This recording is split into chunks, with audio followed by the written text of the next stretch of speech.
Professor साहब, ये अगला सवाल है रूह के हवाले से कि रूह क्या है और इसकी फिजिकल एग्जिस्टेंस को लेबॉर्ट्री में साबित किया जा सकता है या नहीं? अगर साबित किया जा सकता है तो कैसे? देखिए, लेबॉर्ट्री में तो फिजिकल एग्जिस्टेंस भी साबित नहीं हो सकती।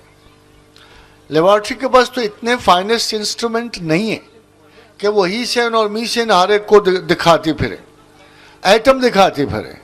ये तो बड़े मखसूस किस्म के तकनीकी आलात जो बड़ी महारत और बारीकी की हद तक पहुँचे होते हैं, वही किसी ऐसे मफरूज़ा एलिमेंट तक शहादत देते हैं जो आम आदमी की नज़र वहाँ तक नहीं पहुँचती। तो रूह जो है, मेरे नज़दीक कुछ अहादीस से इसका मकाम मैं तयन करता हूँ। इसके लिए मैं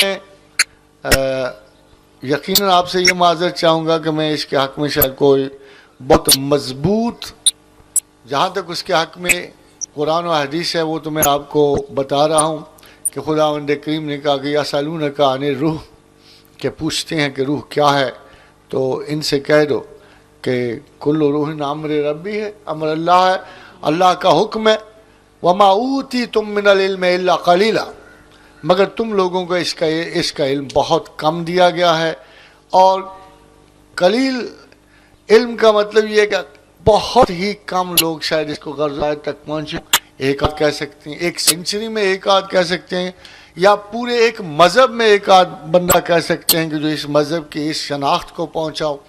मगर कुछ अहादीस ऐसी हैं जिसकी वजह से हम रूह के एक पैटर्न और अंदाज तक पहुँच सकते हैं। मेरे नज़दीक आज के मॉडर्न ज़माने में रूह की अहमियत समझना ज़्यादा आसान हो गई है।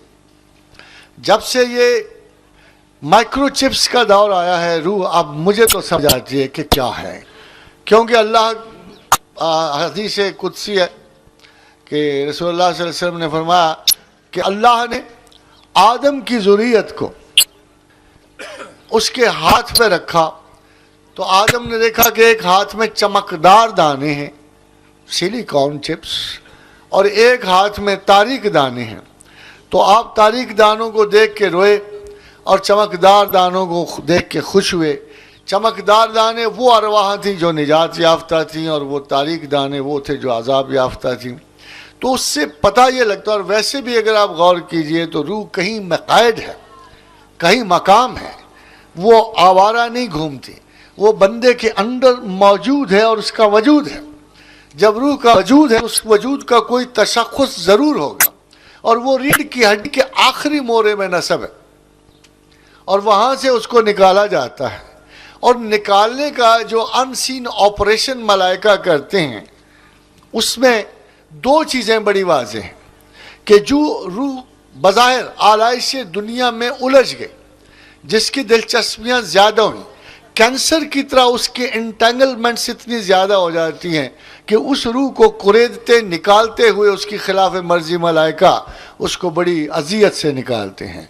मगर वो रूह कि जो दुनिया से डिटैच रही और मरते वक्त जो है उसका हिसाब बैलेंस और उम्दगी में रहा, उसको निकालते हुए मलाइका को ये दांत की दाढ़ की तरह है कि किसी की दाढ़ आसानी से निकल आती है और किसी की बड़ी अजियत से निकलती है, और किसी की जब अकल दाढ़ निकालनी हो तो और भी इजाफा हो जाता है अजियत में। तो खातिन हज़रात, मुख्तसरन में मैं इसके ऊपर कोई सनद नहीं लिख रहा, या मैं ये नहीं आपको बता रहा कि ये हतमी लफ्ज़ हैं, मगर मेरे नज़दीक जो है रूह एक इंतहाई फाइनेस्ट माइक्रोचिप है जो हर हालत में सलामत रहती है। ये उस माइक्रोचिप की तरह जिसकी मशीनें आप बदल दें, मगर वो माइक्रोचिप सलामत हो तो अपना फंक्शन करती रहती है। और ये चिप जो है फिर मलाइका ही बड़ी महारत से इसको ऑपरेट करके निकाल सकते हैं। मेरे पास बड़े मुअज़्ज़ज़ सर्जन बैठे हैं, वो अगर चैलेंज कबूल करें तो और बात है।